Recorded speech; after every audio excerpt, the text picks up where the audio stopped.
Hi guys, it's Josie again. I just want to show you what I'm having for breakfast.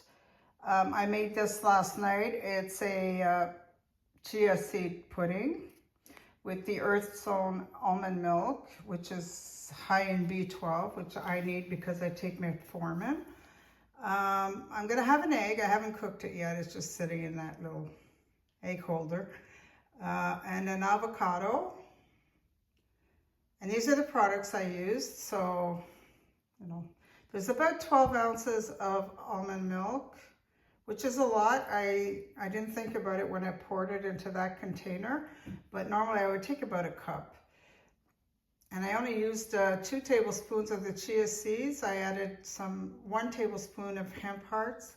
And I also added some salad topper. I know it's a little bit salty, but just gives it a different flavor, and there's a few fruit in there, so it makes a little better breakfast.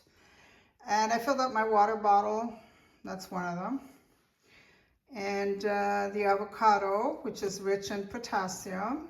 And the egg, the egg is protein, and you want to have protein, so that's my breakfast.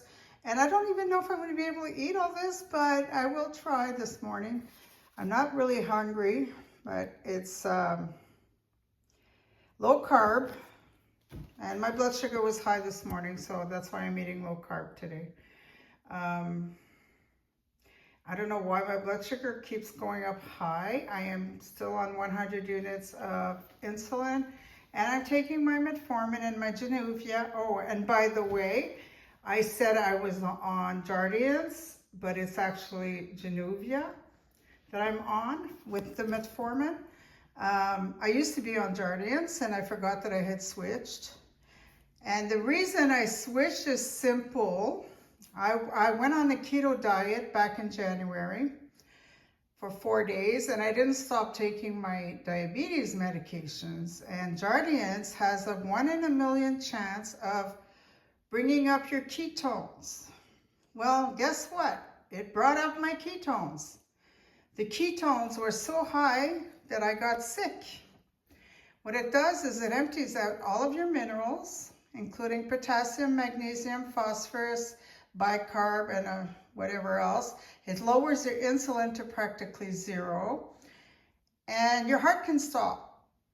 Now, the symptoms of this, when it does happen, are vomiting. And I mean vomiting. I vomited for 2-3 days. And then I had body pains like you would not believe. I was actually dying and didn't know it. My husband finally called an ambulance, had me brought in, and they said to my husband that if he had not brought me to the hospital that morning at 4 o'clock in the morning, he could have went to work, come back, and I would have been gone. So it's just to let you know, be careful when you're taking medications. Keto diet is fine if you're not on Jardiance, but if you are on Jardiance, it's not too good for you. And you have to measure your ketones, and that's something we can't do here in Canada because I don't have access to the strips. They don't sell them in our drugstores. Anyway, so that was my story about Jardiance, and it's not because of, Jardiance is a bad medication. If you're on it and eating normally, that's fine. It's just because I combined it with the keto diet. So be careful out there when you're doing stuff like this. It could be deadly. And I've never seen an ambulance driver that was so scared of someone having a heart attack. I was plugged in everywhere for 4 days. Intravenous for 4 days with injections of potassium, all that stuff they had to refill my body with, and the urethra, the pee bag and the whole thing. I couldn't even get out of bed for 4 days, couldn't move from where I was. And I took up space in the hospital, which, kind of pissed me off that I did that, but it was dumb of me. But I didn't pay attention to what I was doing. Anyway, so these things happen. But just be careful, all right? And you can eat carbs. There's no, I'm not restricting carbs 100%. If I'm hungry for spaghetti, I'm gonna have my spaghetti. But it's just that on that day, if I'm going to eat spaghetti, I'm going to plan it ahead, and I'm not going to have carbs all day, you know. And the next day, I'll probably not have carbs, too many carbs anyway. So it's a treat, you know. It's not something I would do daily, eating for 100 grams, 200 grams of carbs. I can't do that. My diabetes after 20 years, you just can't do that. It's not, your body's not responding properly after that long. It's more like you're a type 1 than a type 2. It changes through the years. So if you can get it under control in the early stages, or even when you're pre-diabetic, that would be even better for you. And because I did do that at one point when I first found out, but yet I gained weight again, and bang, I became diabetic. So, you know, it can be just 5-10 pounds and bang, you're diabetic. So be careful and try to stay healthy. And don't forget, it's not just about diet. Exercise is important as well. So I didn't get to do my vacuuming yesterday, so I'm going to do that today, wash my floors.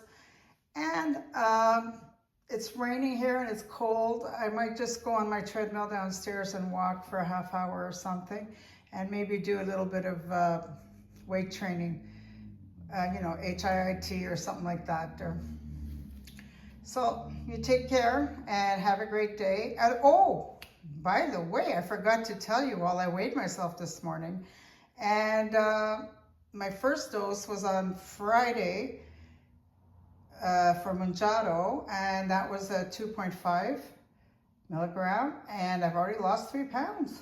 So, you know, I wanted to wait for the weekly weigh-in, but I'm telling you anyway, I already lost 3 pounds, and I'm drinking lots of water, so that could be just water weight also. But at least, you know, I'm losing, so that's good. I had gained over 20 pounds since April, because I started my insulin in April, and that just made me gain weight like crazy, because it's a hormone that makes you save your energy into your cells. It actually pushes the sugar back into your cells. So if there's no room for them to go and be burnt off, they're actually going to accumulate in your fat cells. So the glycogen in the fat cells, well, it makes it look bigger, and again, it makes you gain weight. So anyways, I gained over 20 pounds, and now I'm coming back down, which is a good thing. And don't forget that inflammation doesn't help either. That's where the exercise comes in, because exercise will help you with inflammation. And diet, of course. Chia seeds are great for that, and there's other good foods, all the greens.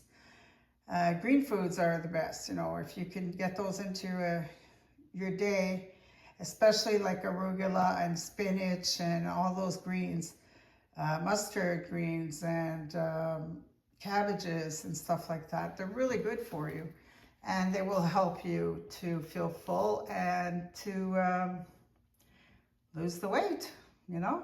And soup is good too.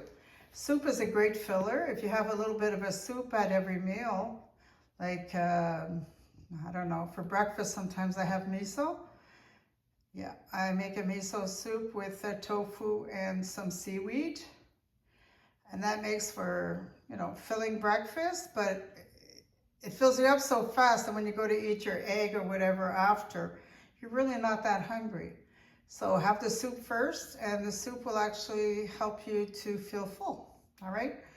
And right now, I'm still feeling full from Mounjaro. I think it's tapering off a little bit, but, you know, I'm not thinking about food all the time. So this morning, I'm forcing myself to have this, and if I'm hungry this afternoon, I'll eat. If I'm not hungry for lunch, well, I'll just skip lunch or just have a small snack or something. All right, so you guys take care, and we'll see you later. Bye.